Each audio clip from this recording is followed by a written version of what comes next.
mahina daw yung power ng Toyota Rush, lalo kapag nag-overtake ka, mabibitin ka.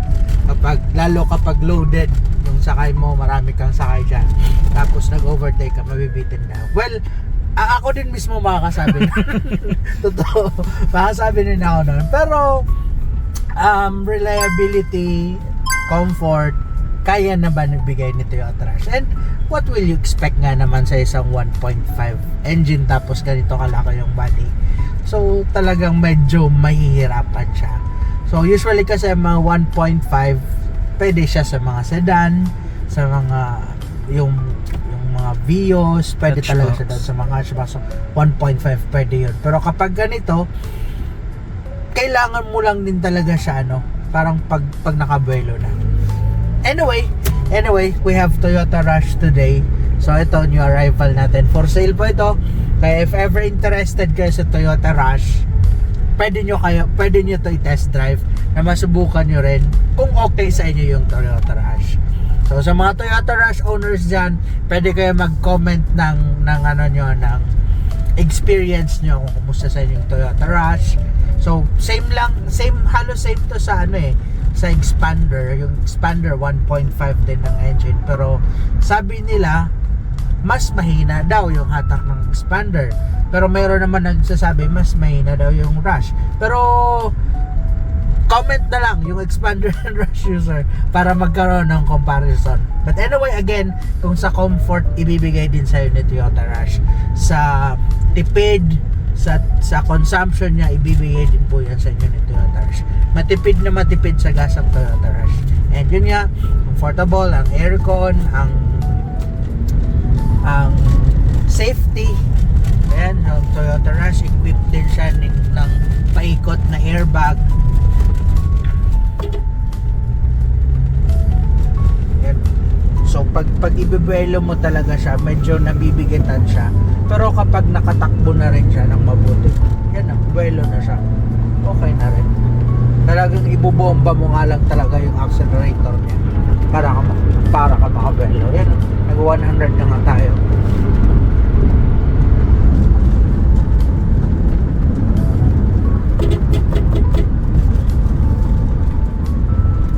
Sorry tatay, sorry. Anyway, isang ikot pa tayo para at least medyo matakbo natin mabilis. So ito, very fresh pa naman ito na unit kasi this is 2021 model, automatic transmission, and as of now nasa 30,000 yung odometer niya.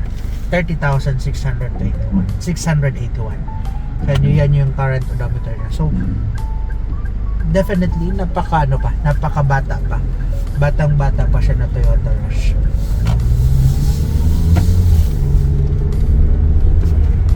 Ito may mga nagtatanong nito. Lalo kapag mga baguhan, sir, saan ba ginagamit yung yung L and 2 and 3 and 3 and T? Usually kapag mga baguhan talaga, medyo masunod pa talaga sila sa mga sa mga theories. Ginagamit pa nila yung L. Ito kasi ang L, first gear, second gear, third, and drive. So mas may iba na sinusunod pa yan, pero may iba naman na kapag sanay na sa pag-drive, halos drive na lang din ang ginagamit.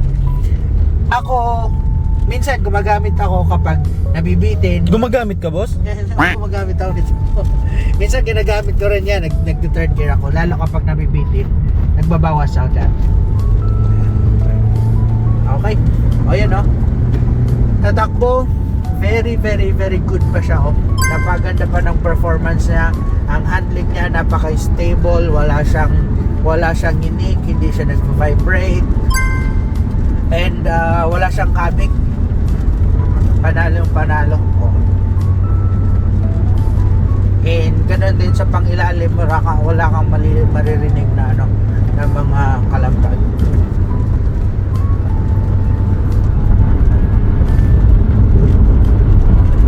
Yan nag 100 na tayo. Kahit nga 120 pwede 110,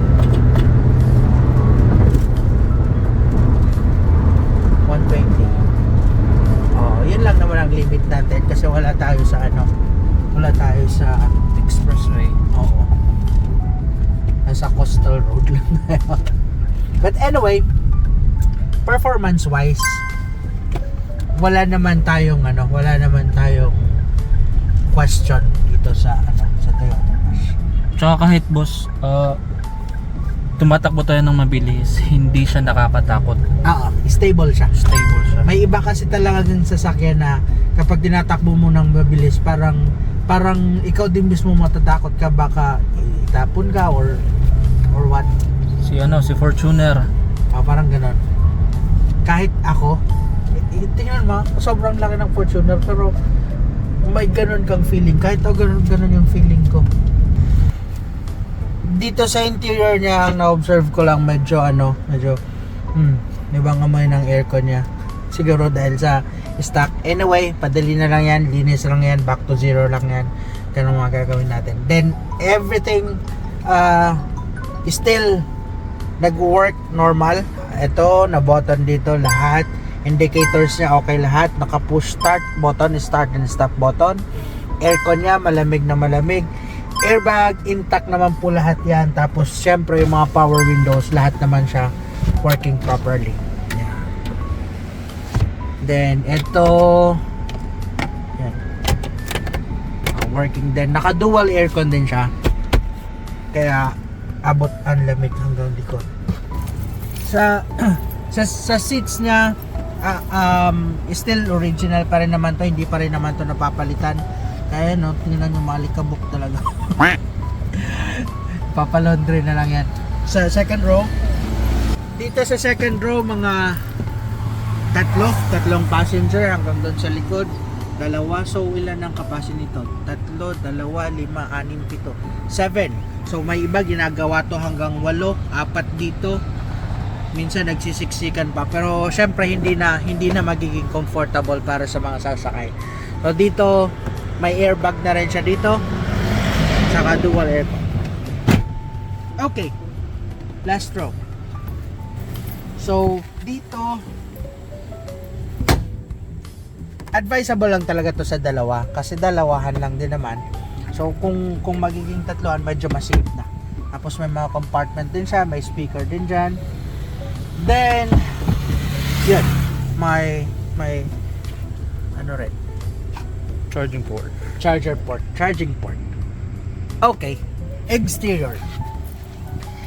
Sa exterior, very common kasi sa kulay nito, medyo kitang-kita mo yung hairline scratches. Although konti lang naman, pero dahil nga sa kulay niya, visible siya. Kagaya nito, tingnan mo. Ito, may mga hairline scratches siya. Yan. Mga maliliit lang naman, pero dahil sa kulay niya, visible siya. Okay. But anyway, siguro kaya pa naman to kaya pa naman to, hindi na. Mababawasan yan lang yan sa buffing. And tires niya, all goods naman. More or less, mga 70 to 80%. Ganon din dito sa front niya. Okay. Naka-disc brake sa front, naka-drum brake sa likod. Then naka-step port na rin siya. And of course, ito garnish na lang to, chrome garnish. Okay, that's it. Kaya if ever interested ka dito, subukan mo na rin to, puntahan mo na rin, tawagan mo kami para makapag-schedule ka ng test drive.